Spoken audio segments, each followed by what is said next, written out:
Our next guest is no stranger to Chaos TV. However, we're usually talking about her terrific work for Cornwall Voluntary Sector Forum. That's Cornwall, Cornwall VSF. She's an avid supporter of charities across Cornwall and an all-round great people person. If we bring the music down, because it's always good to introduce such a lovely person with just the dulcet tones, isn't it? She's joining us right now, and that is the amazing Laura Barnes. Welcome to the show. Hi, what an intro. We try. Sometimes I fall flat on my face, sometimes we thrive. It's a mixed bag. But welcome. Hello. Thank you so much for coming on the show, Laura. I've got a list here of things that I believe we're going to be talking about, and there's so much here. We just had Georgia's voice on, and this is on the list here. We've got Cornwall VSF, talking about volunteering, mental health management, community, and just general in Cornwall. From what I understand, you have quite a list. Well, I think probably since I started working at Cornwall VSF, we get in touch with so many charities, and then you just kind of think, oh yeah, I really like their mission or what they're doing, and so end up doing a bit more, which is great. Yeah, so I do volunteer for Georgia's Voice once a week. It's lovely that we've somehow segued from Georgia's Voice and talking to Sophie into talking to you. Could you tell us a little bit about your volunteer work you do with Georgia's Voice? Sure, yeah. So I co-facilitate the Penryn Young Women's Group, which is based up at Tremoe campus on the at the Multi-Faith Chaplaincy. And so I do that with a young woman who has sort of been a beneficiary of Georgia's Voice and is now a facilitator. So that's a really lovely journey for her. And yeah, I mean, we're just really fortunate that our young women in our group are so supportive of each other. They make our job really easy because they kind of look after each other, and we're just there to facilitate and introduce new people and try to get them, to sort of know each other. But like I say, we're really lucky because they're great. I find that often when you've got groups of people who are going through similar situations, they are the most supportive of each other because they can empathise so easily. Yeah, and we were talking to Georgia, and I said to her how amazing it is, like to be in a group of women in that way, and how powerful that must feel. Do you feel that, like when you're there? Do you sort of go through the motions with them? Yeah, absolutely. And I mean, a lot of our so it's young women of 18 to 25, sorry.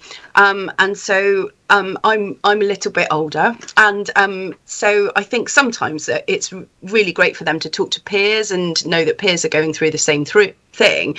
But I have experienced mental health difficulties for most of my life, and so I'm kind of 20 years older than them. So I suppose I can kind of talk about having a full-time job and still being able to sort of manage mental health.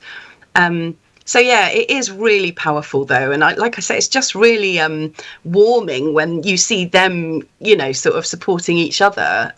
Yeah, I just think that's a lovely thing to be around. Really good energy. Amazing. Fantastic. Amazing stuff. You make yourself sound so old when you say that. Don't do that. You look absolutely lovely. You do not look old at all. So none of that. Leave that kind. The charmer. No, it's coming from someone who knows how to talk bad about himself very, very much here. So yeah, I catch it very quickly in other people. Could we move on to Cornwall VSF, so Voluntary Sector Forum, if I'm saying that correctly? Can you talk about your work with that? So I work as a comms manager for Cornwall VSF. Sorry, not manager, officer, along with my colleague Ellen, who is doing some amazing work on working with the NHS and sort of supporting health and wellbeing.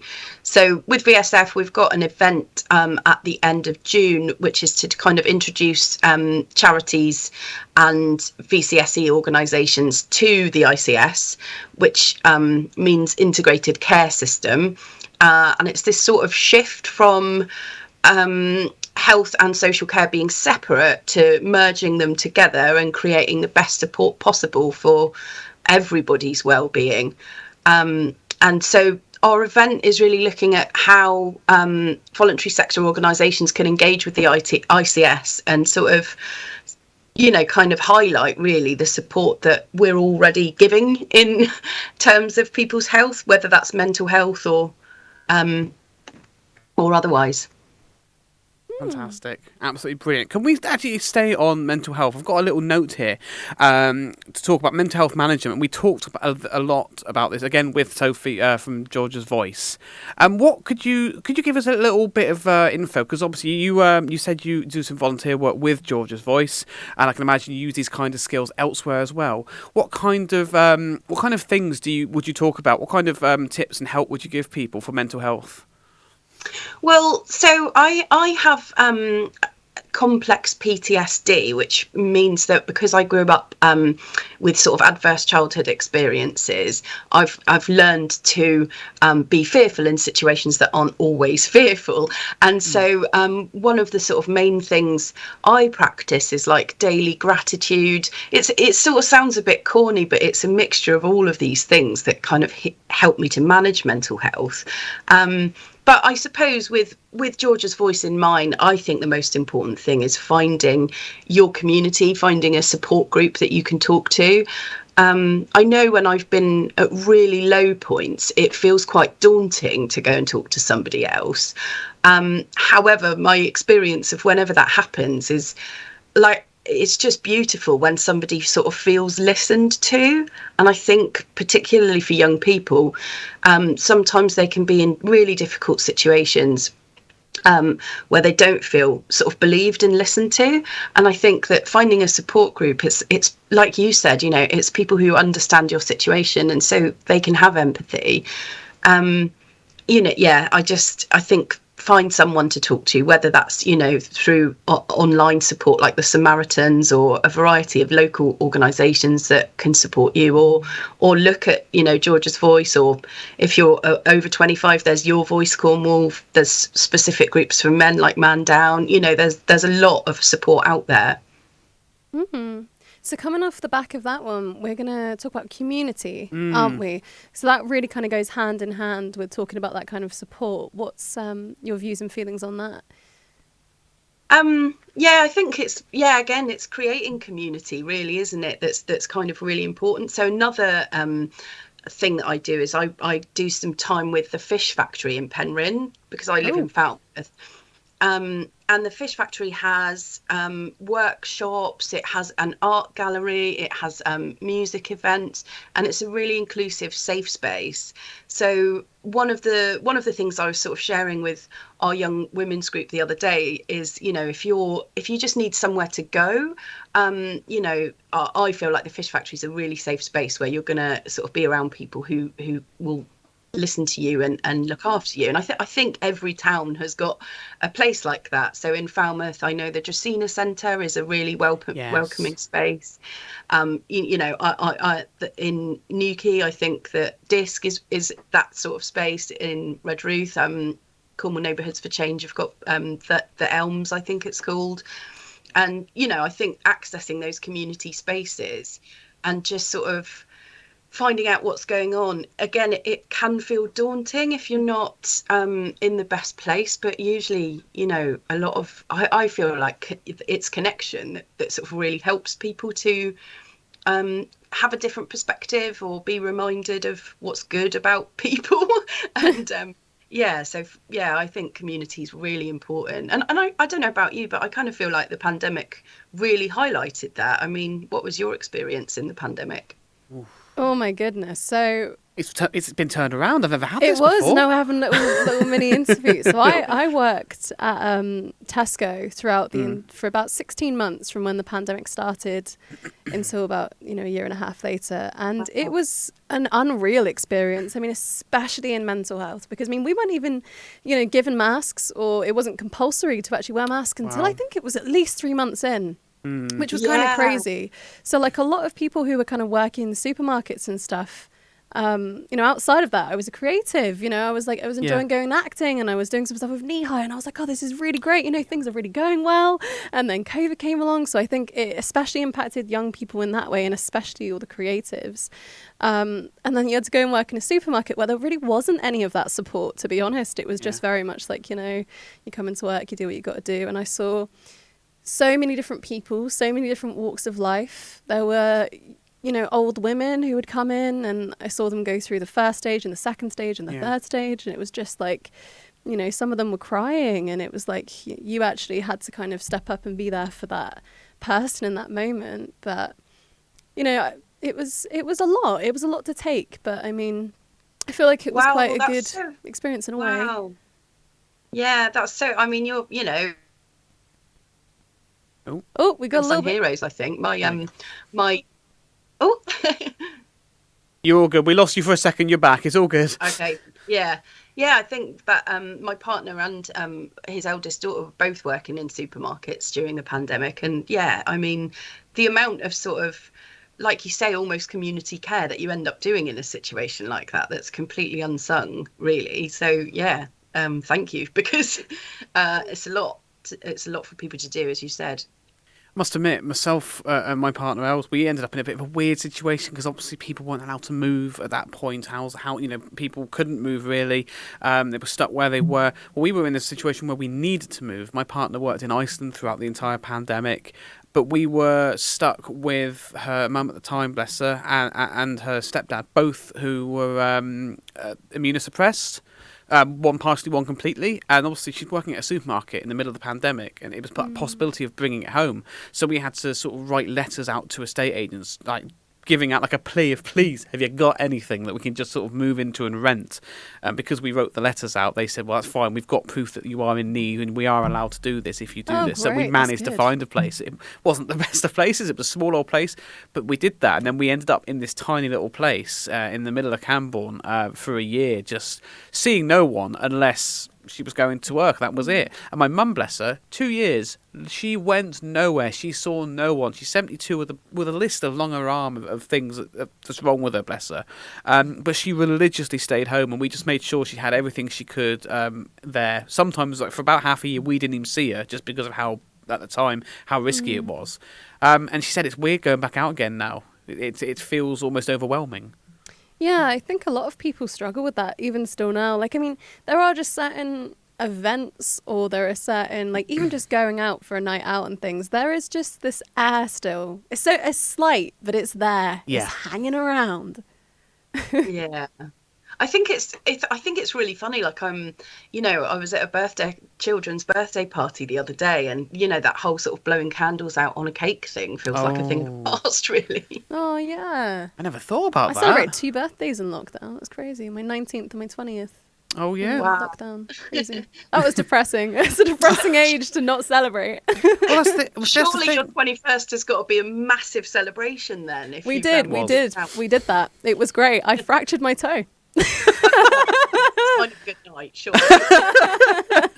But it's this isolation, isn't it? Going back onto it, that there's still a lot of people dealing with that. I feel like isolation, while it's horrible in itself, it's hard to come back out from for a lot of people.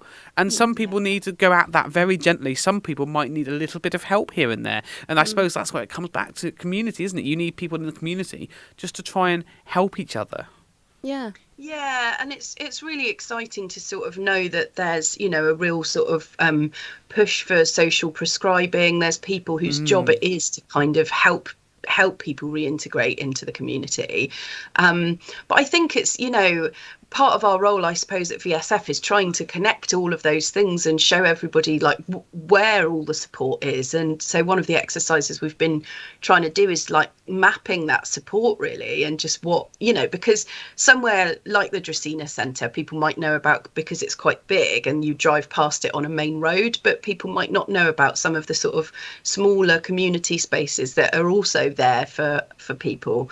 And I suppose, yeah, I mean, there's so many great like art spaces. Again, in Falmouth, I saw that the Poly is doing free art classes over the half term and Jubilee weekend. Some of those are in collaboration with the Dracaena Centre. There's a making a DIY pedal workshop at the Fish Factory. There's lots of kind of drawing and exhibition sort of focused things that, you know, I've really found that creativity and workshop spaces can really bring people together as well. I know a few people who have anxiety conditions, but a small workshop of about 8 people sort of feels manageable. So you can learn new skills and meet like-minded people. So yeah, I think I think it's just people knowing what there is in their community and what sort of suits them, isn't it? I suppose.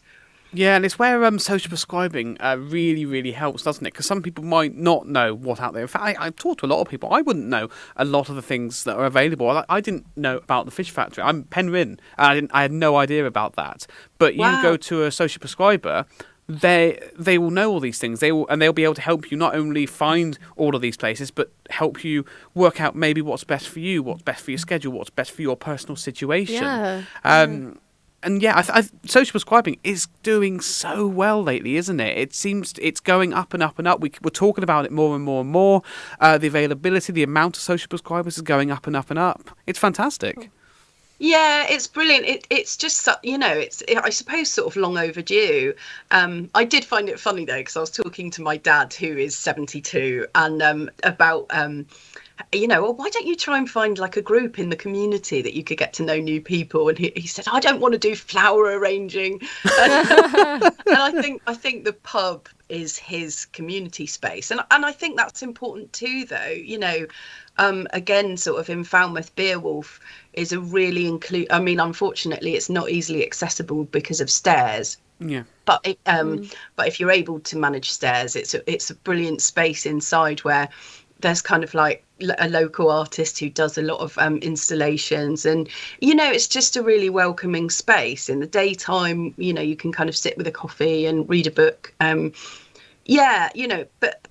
But the people in there will take their time to sort of get to know you, and that, I suppose, a pub or a cafe or whatever it is that's that you feel comfortable in is just as important, isn't it, as sort of any of these other spaces we're talking about. So social prescribers, I think it's a brilliant thing. It just sort of, it's interesting though, isn't it? Because you kind of think, what happened to us that we need somebody to prescribe being social? Why does humanity need that? Because we used to live in communities anyway. So it's an interesting thing that it's kind of like, we maybe the rise of online and obviously the pandemic itself created more isolation in some ways. But actually what we know is that people kind of get a lot from being around people, I suppose a lot of people don't really realise if they're sort of going downhill mentally, and they're not sure why they're physically feeling ill, for example. It's sometimes you just don't see the things right in front of you when it's about yourself. And you go to a doctor's and you might be given a social prescriber. They'll be able to identify these things and go, oh, actually, it sounds like this is the kind of thing you're needing. Which sometimes is nice because it's so personal. And that's the nice thing. It takes the medicinal kind of, I'm going to throw pills at this situation, and it turns into actually, what do you really need? What are your specific things? We had a lovely message by Dad, well, not a lovely one, but an interesting one by Dazzy just before we move on to Cornwall, because we only got a couple minutes left. Dazzy says, I think it was the very worst when you were only allowed to go out once a day. That was very, very isolating. That. Yeah, that was so weird, wasn't it? And you had to, there was a friend who I used to go walking with all the time, and we had to sort of try and coordinate our walks together, but then you weren't allowed to sort of be within 2 meters of each other, and that was really hard on the coast path because it's quite narrow. Yeah.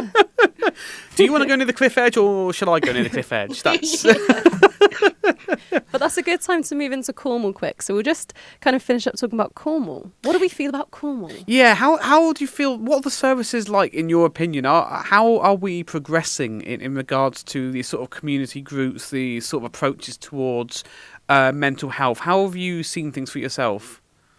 I think, fortunately, through the lens of VSF, really, I've seen just some amazing partnership working. Only the day before yesterday, I was at a Children, Young People and Families Alliance meeting. So it was a group of charities and BCSE organisations who all work to support children, young people and families in different ways. So some of them might focus on mental health, some of them might focus on physical health, but they work together to sort of try and see where there's places that things overlap, or to make the best support possible.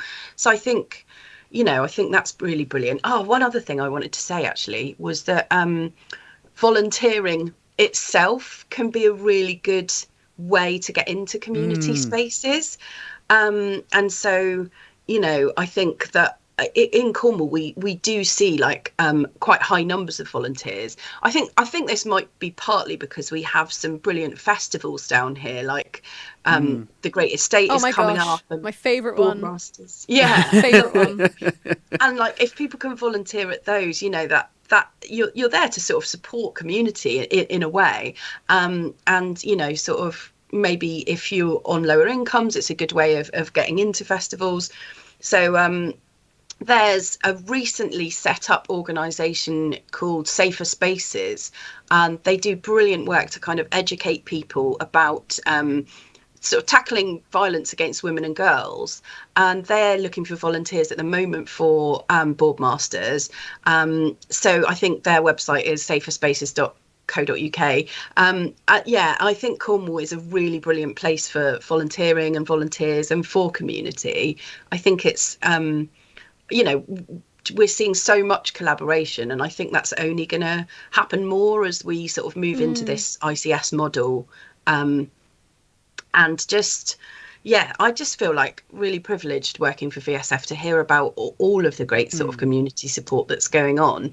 And, you know, it's a good place. I love Cornwall. Hooray!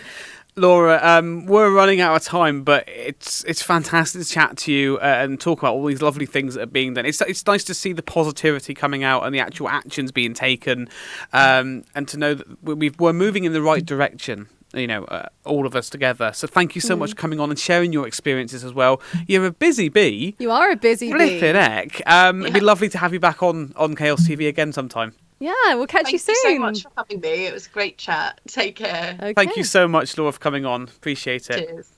Bye. She was lovely. That was amazing. Really inspiring stuff as well. And all about Cornwall. All about our wonderful home. Amazing. She does so much.